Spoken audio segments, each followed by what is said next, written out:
To become a warrior and slay the Demon King is the dream of countless youths. Who doesn't want to become the hero and gain prestige, land, wealth, and titles? Not for Xiao. He rolls his eyes at the countless risks involved in becoming one, and he tosses away a pamphlet he had tucked away under his pillow. One afternoon, he receives a delivery from Liu Yun, a giant coffin. This sets off some alarm bells, but Yun insists that the delivery is for him. Xiao opens the coffin and finds a finely curved maid inside. Not that he minds, of course.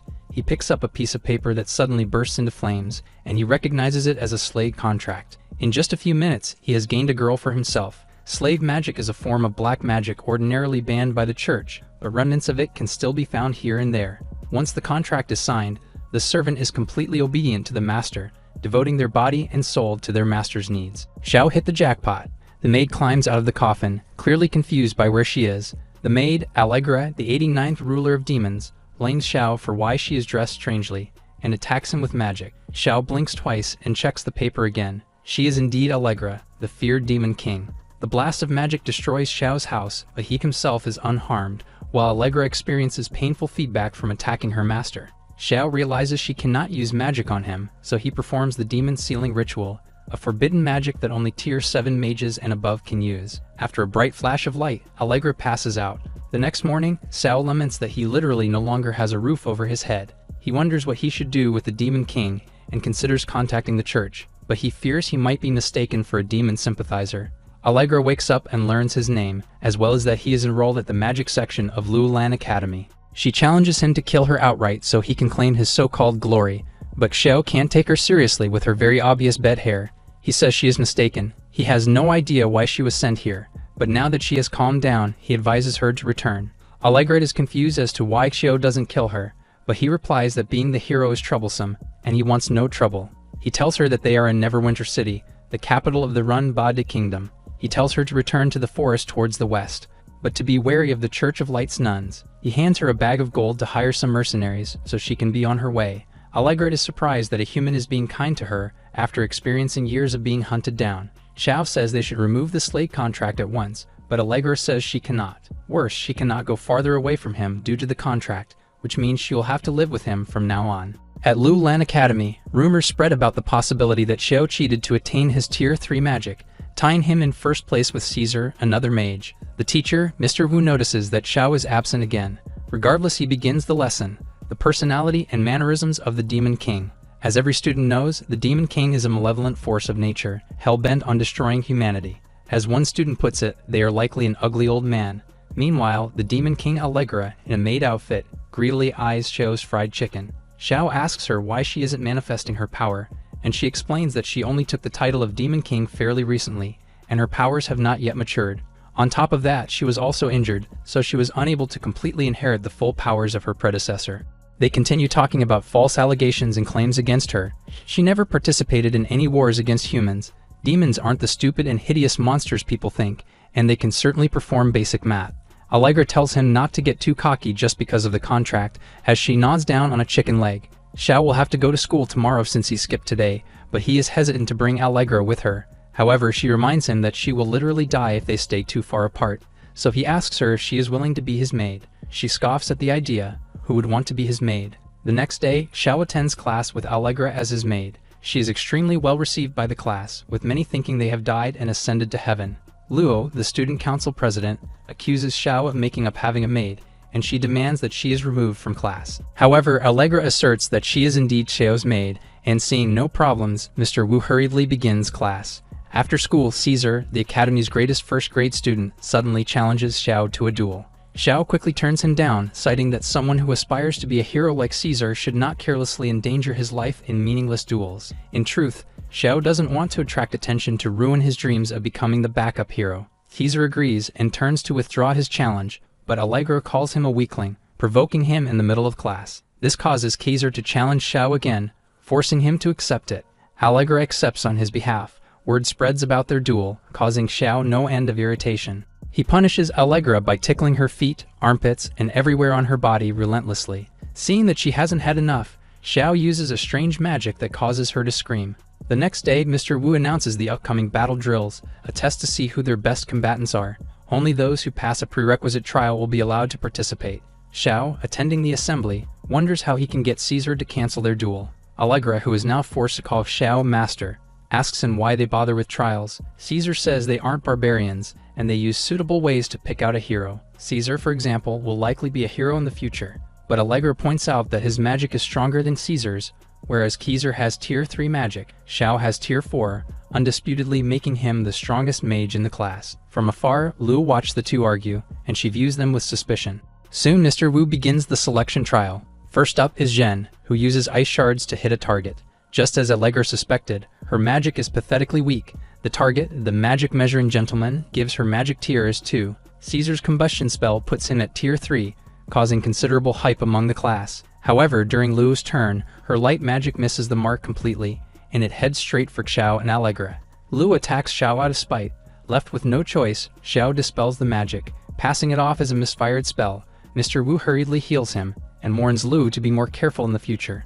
The exam goes on as normal, and eventually it is Xiao's turn. He uses a fireball spell, firmly giving him an easy pass. Allegra notices that he is capable of using instant cast, which allows mages to quickly use spells without saying the incantation.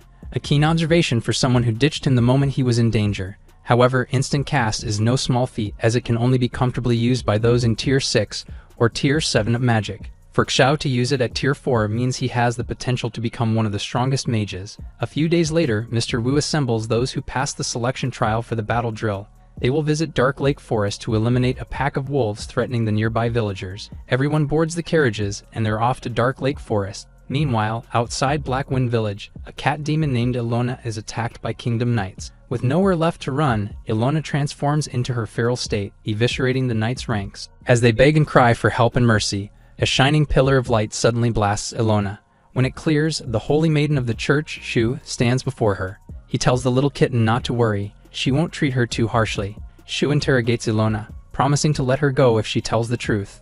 Ilona admits she was heading to Neverwinter City, but accidentally lets slip that the Demon King is there. Shu is pleased and allows Ilona to leave as promised. However, she never promised that the Cross Knight Guards would let her go.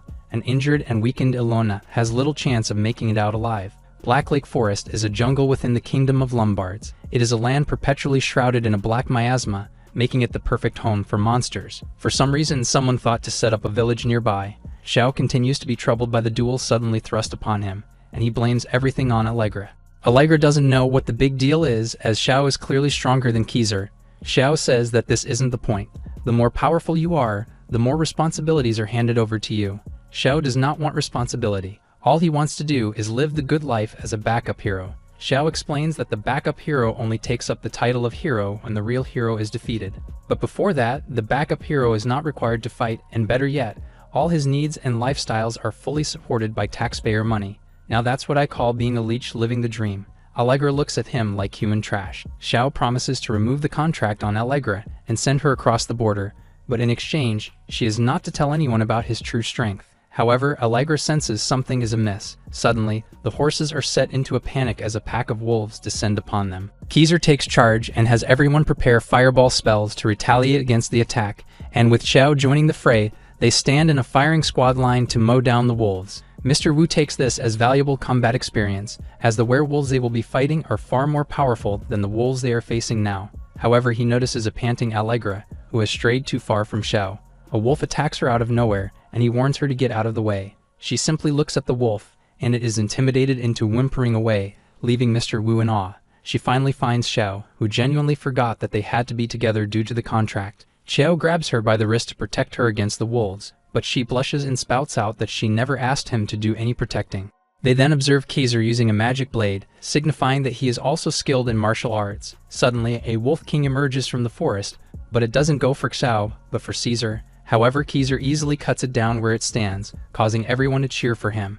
Meanwhile, Ilona is trapped inside an array of lights. She manages to temporarily transform to break out, expending all her mana in the process. The Cross Knights chase after her, but Shu tells them to let her go. She smiles, knowing that they will meet again. Ilona scampers away through the forest, fully aware that Shu manufactured her escape by leaving an opening within the array. She soon succumbs to her wounds, and she collapses in front of a werewolf. It is unsure of what to do at first, but upon smelling that she is an ally, it carries her to safety. Meanwhile, Shu congratulates the Cross Knights on a job well done, but they apologize for allowing Ilona to escape. However, Shu insists it may have been the goddess Will. One soldier clicks his tongue and calls Shu a child and wonders why they are taking orders from one. One of his peers warns him to shut up, as Shu is renowned as the Snow Witch, as well as possessing a myriad of magical powers. Shu overhears them and orders the guard captain to have him killed.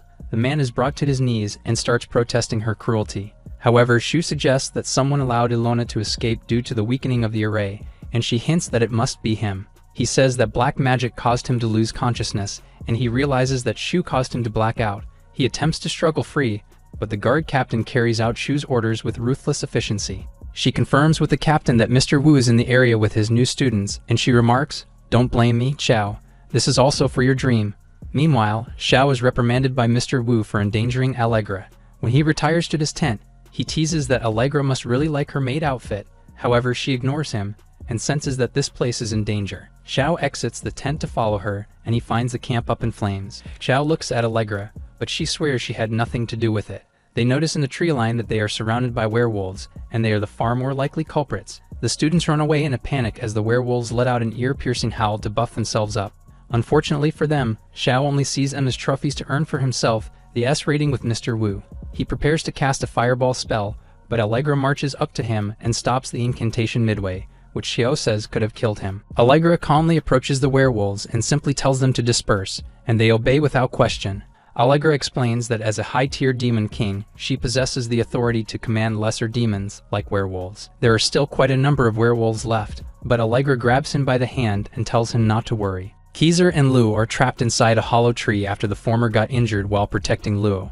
Lu apologizes again and again, but Keezer tells her to cut it out, and to save the apologies for when they are back at camp. With their the werewolves eventually pick up on their scent, and Keezer stands up to prepare reminds her that privately Keezer emerges from the tree to take on the werewolves, but she either ignores this warning or does not care. Seeing Keezer brave the onslaught, that the vampire race has courage to fight by his side. Together, and though blood is no longer a necessity for her, they notice the light of their camp in the distance, and Keezer tells Lu to create as much noise as awakened by his mother to help out at their salon. Until rescue comes, they have to hold on. Shortly after his 25th Xiao hears the ruckus Keezer is fired by his company. Allegra uses her magic senses all while his father is in the hospital. He drains his sorrows away by them off as dead, where he not on Xiao's watch, and he persuades Allegra to use her detection magic to guide him towards them. But now Keezer and Lu successfully thin out the werewolf when he was 18, and they are close to escaping on their own. Runs to Keezer sees a werewolf creeping up behind him, alive and he calls out to Lu. One of their customers becomes impatient. However, she does not answer. G's father to cut his hair. Xiao casts a fireball quickly accommodates him, since he does have an appointment not to use any prominent vampire, and he consciously is likely to be made her dependent. G is puzzled at the mention of vampires' independence, there are still this many. Quickly realizes after dealing with the remaining enemies as before. Xiao tends to Caesar's to do research, but he frantically says that vampires are ruling the world. A werewolf drags Lu through the darkened forest, humans, tossing her onto the ground. She attempts to fight back. He tries to learn more about the vampire and licks her face all over. Even in this, and we've seen enough internet to know where this is going. Fortunately, Xiao arrives just in time to rescue her with a fireball. But the werewolf howls, calling for backup. More and more wolves arrive, but just as well, as Lu unleashes a barrage of flames against writes it off as his imagination. All of them are burned to a crisp. When he turns his back, quickly tends to Lu to make sure she is okay. But she suddenly passes out from exhaustion to his prestigious school. Xiao picks her up and knows that in a few years' time, however, his father will be hospitalized due to cancer, and he resolves there is no reason such a creature should be here in this forest. A group of wanted-to-kiss band members harass him. Mr. Wu say that only those with a genetic rank of A or higher may enter through here. Xiao explains their circumstances, and as Ji fumbles for his card, he sees that he is only Xiao's clothes are unbothered. They start shoving him out. Regardless, he tells them to remain in camp and behave. In college, back when he was still an arrogant wisecracker. But when the reality of the world set in, he would soon discover that the people he thought were his friends abandoned him the moment his fortune turned sour. Only Cheng sent him money and encouraged him to keep trying. Dee instantly becomes chummy with Cheng, but he notices the school grounds are in uproar. He explains that Yu has come to find a dependent. Ji asks why being a dependent is so great, and Cheng explains that being a dependent changes your blood's genetic rank and the combat powers of a vampire. But the most important thing is, according to NPCs in the background, is that you get to have a saucy time with Yu for the Ritual of Grace, wherein the dependent receives blood directly from their master. The ritual is said to be euphoric. Soon, the goddess Yu arrives. Yu enters the academy, with the mayor of Emerald City and the principal keeping pace behind her. Ji places his arm around Cheng's shoulder, uninterested in being a dependent. He wants to rebuild his life with his own strength. Suddenly, the ground rocks as Yu is attacked by an assassin and escapes. Yu criticizes the security levels, but the mayor explains that there will soon be a conference that requires more manpower. Yu spots Z supporting his shell-shocked Cheng, and remarks that there are at least some people with backbone. The students from earlier try to appeal to be made Yu's dependents, with one proclaiming his genetic rank is A. Yu asks them if they know why genetic ranks exist in the first place, and one of them replies that the higher the rank, the higher the success rate for fusing one's blood to become a dependent. However, Yu says he missed one important point. For purebloods like her, it matters not if she gives her grace to a rank E or rank A. The success rate is always 100%. Depressed, the student attempts to end his life, but G knocks the knife from his hand, encouraging him to live on. However, he is attacked again, but the student stumbles back to the ground. Yu curiously licks some of G's blood and finds it delicious. She invites him and everyone else present back to her mansion tonight for a retest, and those she finds favor with have a chance to spend the night. Everyone celebrates this second chance, but Cheng is hesitant to go. However, Wen, Cheng's father, and the principal, says it is mandatory. While the wounded are carried out on stretchers, he has the candidates sign waivers of life and death for the upcoming retest. Ji is hesitant to sign a waiver now that he knows the ritual might kill him, but another examinee thinks he is just pretending to be an idiot. There are many who would be honored to be in his position, so he tells him to sign it and get it over with. If he doesn't, it would be considered disobeying orders, so 3 generations of his family may be sent to do hard labor. Cheng is similarly reluctant, but his father encourages him to sign, as he has no choice. Ji asks why so many sign up despite the high risk of death, and he explains that blood dependents are a status symbol. Purebloods are at the top of the social caste, with the power to raise armies and construct lavish mansions. Ji is painfully unaware of the situation, and when he mentions if the emperor still has power, Wen tells him to grow up. There is no longer an emperor. The country is governed by the 7 royal courts, all of whom are led by vampires. If Ji disobeys this order, he would be opposing Yu and her father, Baron Qi, who also happens to govern their province. Ji is shaken as he was just planning to live a quiet life, but now with the vampires in charge, he realizes he doesn't have a choice. Ji plans to simply give up as soon as he enters, but he is warned that if Yu is displeased, she just might kill him. Wen asks Z to bring his son home safely. If he can do this, then he will give all of his life savings. Ji is puzzled since he was under the assumption being a dependent was great, but Wen reveals that once one becomes a dependent, all their previous memories are shut out, with the only thing remaining being undying loyalty to their masters. Jid is horrified and swears never to become a dependent. Ji is inside Yu's bedchamber, wondering how things got to this point. As Yu pounces on him, his memories flash back to a few hours ago. A butler, R, greets the 58 candidates in the main hall, though he laments that only 20 of them will pass on to the second stage. Remembering Wen's words, Ji resolves to at least pass the first stage, so as not to risk being killed. Several of the candidates whistle and cheer, but this was actually the first test, and our motions for those who made noise or have been whispering this whole time to be removed. However, this would mean that 32 will be kicked out, which our fears will be boring for you. Thus, he offers 5 out of the 32 a chance to redeem themselves. R instructs them to fight, and the last 5 still standing in the circle will advance into the next stage. In an instant, one man stabs another, and the arena erupts with people brandishing concealed weapons, ranging from knives to automatic weapons. Ji watches in disbelief as the exam becomes tainted with blood. Ji and Cheng watch in horror as 5 bloody figures emerge from the ring. They shoot a glance at Cheng and threaten to show him the true horrors of society. R announces the first stage of the competition, the death battle just now having been a resurrection game. The floor opens, revealing a lake of fire and monstrous creatures. The next event is fishing. He hands them each specially forged rods, built to withstand and pull up the monstrous lava creatures. The game is equally fun for both them and the fish. The rod uses their own blood as bait, and the lava fish are attracted to only the most delectable of blood. But if they fail to pull up the fish, they will be pulled down and become fish food. Ji and Cheng struggle just picking up the rods, which weigh over 100 pounds. Luckily for some, they are just built different, and one man hefts up the rod with raw strength. But one woman observes that his strength is not natural, but the result of drugs, so dangerous that some people either die or go mad. However, he manages to reel in a large fish, which the woman says was well worth the risk. Ji and Cheng try their hands at fishing, as only 20 people can proceed to the next round. Ji fills up the bait receptacle with his blood, which eventually attracts a fish. Ji hooks a big one, and with Cheng's help, he not only reels in one, but several. As the vicious fish bare their fangs, they fear they are done for. Ji and Cheng struggle by the cliffside, unwilling to become fish chowed today. Ji strengthens his grip and gives it his all, his adrenaline pumping. His arms begin to go weak, but suddenly he experiences a burst of power that causes his veins to pop and his eyes to glow red. With a heave, he and Cheng successfully reel the fish in. Yu observes them from afar, impressed by the man she had her eyes on. She can't wait to eat him. In the end, Ji and Cheng reel in 6 lava fish. A few of the other examinees circle them like vultures, and Ji warns them to get away. He knows that it is unlikely that they have caught any fish of their own, and it was never stated in the rules that they weren't allowed to steal fish. Most dangerous of all, killing isn't against the rules either. However, R clarifies that Yu is a peace seeker, so such crude means are not allowed. Though R says Ji is free to give his catch to the others as a gesture of goodwill, lest he paint a target on his back. Ji tosses a fish to Cheng, but he releases a fish back into the pool of lava, saying they can now catch it themselves. The other contestants grumble that he has made enemies of them, but Ji retorts that only one can become dependent, so it is best that he eliminates as many of them as he can. But he suddenly shows a sadistic streak, offering to give a fish to whoever kneels down and calls him dad. One of them does this, so Ji tosses him a fish. However, the man swears to kill him later. Ji has a few more fish remaining and taunts the other contestants to beg like dogs for it. With the stakes so high, several kneel in submission as Zi's dogs, but this breeds contempt among them.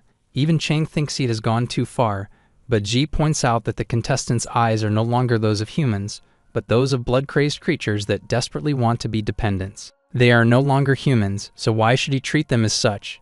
Ji's sudden shift in personality worries Cheng, and he seems like a completely different person. Ji experiences a bout of bloodlust, and with none readily available, he plunges his arm into the dead fish, ripping out its heart to feast. The other candidates are disgusted, but R observes that Ji is keen. The test will last a long time, and the fish is already right in front of them. R wonders if she knew this, or if he was just eating out of instinct. Ji shoves a chunk of meat into Cheng's arms, encouraging him to eat as well. The other survivors from earlier also begin eating the meat, and R is glad that they aren't all idiots. R eyes Ji curiously and remarks that he is very competitive. The 20 candidates are ushered into the next room, where several of those whom Ji mocked earlier begin flashing profanities. Ji responds in kind. Cheng eagerly wants to surrender right away, since they no longer have a reason to fight, but Ji points out that these people are part of the same family. He thought it strange that several of them were carrying weapons, as though they knew the rules in advance, though he did some quick research online.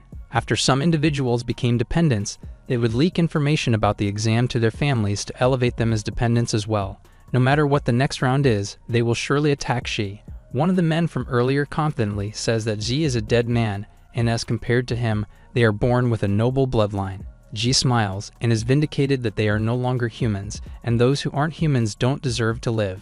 Ada waves off his ramblings as nonsense, and instead prioritizes dealing with the lone wolves, who also obtained prior information.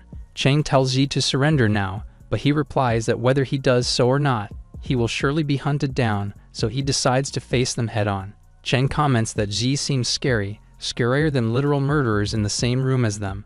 Ji himself does not know why he is acting this way, but he does know that he is feeling an insatiable hatred and bloodlust. R announces the next test, in which only 3 out of 20 can pass.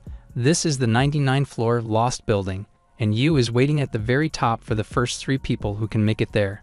Once they make it, their dream of being a dependent will be within their grasp. R discloses information about the building.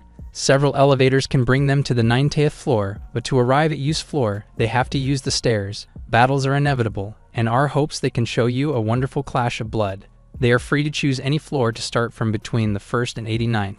Since Yu wants to see some drama and strategy unfold, the others soon realize the problem.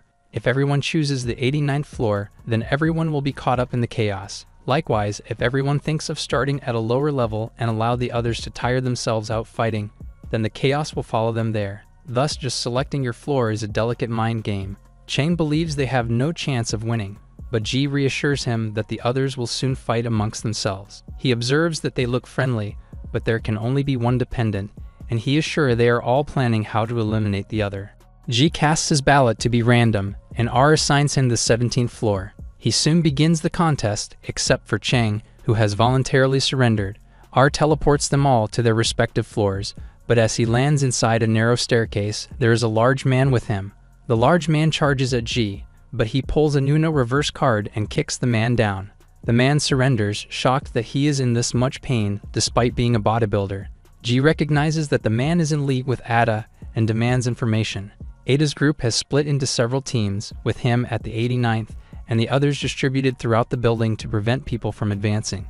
When he reaches the 20th floor, he finds it unguarded, and just as he expected, their plans and groups are useless. G chose random as he neither wants to be dependent nor to surrender, and he continues climbing the stairs at a leisurely pace. Suddenly, his veins pop and his vision goes red as a man leaps from above. The man, a hypnotist, was lying in wait for easy prey, but G is no easy prey. G grabs him by the throat and blames him for why his vision became cloudy. But the man explains he can only make minor hypnotic suggestions, though Z ignores his pleas. G knocks him unconscious and bares his fangs at his neck, but he manages to pull himself away in time and wonders what came over him. He realizes what he is doing is insane and starts running down the stairs, back to the comfort of his father's hair salon. However, he trips down a flight of stairs and hits his head. Suddenly, his bloodshot eyes return, and he hungers for what lies at the top. R receives a call from Chai, reassuring him that the earlier assassination attempt on Yu was meant for the mayor. He checks back on the exam, and is delighted to learn everything is going according to plan. No matter where one starts, they will always end up fighting on the 89th floor. R is jubilant that Yu can enjoy such a wonderful bloody show. Soon, G will enter the whirlpool of the 89th. As the doors swing open, he sees a chaotic scene of blood and battle, but he ignores them all and continues walking. Ada is fighting with a female, and when he sees Z walk past him, he attacks him with a knife, asserting that only he can continue on to the next stage. The woman warns him the knife is poisoned, but G enters evasive maneuvers, disarming Ada and taking the knife for himself. He licks it, and he comments that there is too little blood to feast on. There is a far greater meal is waiting for him on the 99th floor.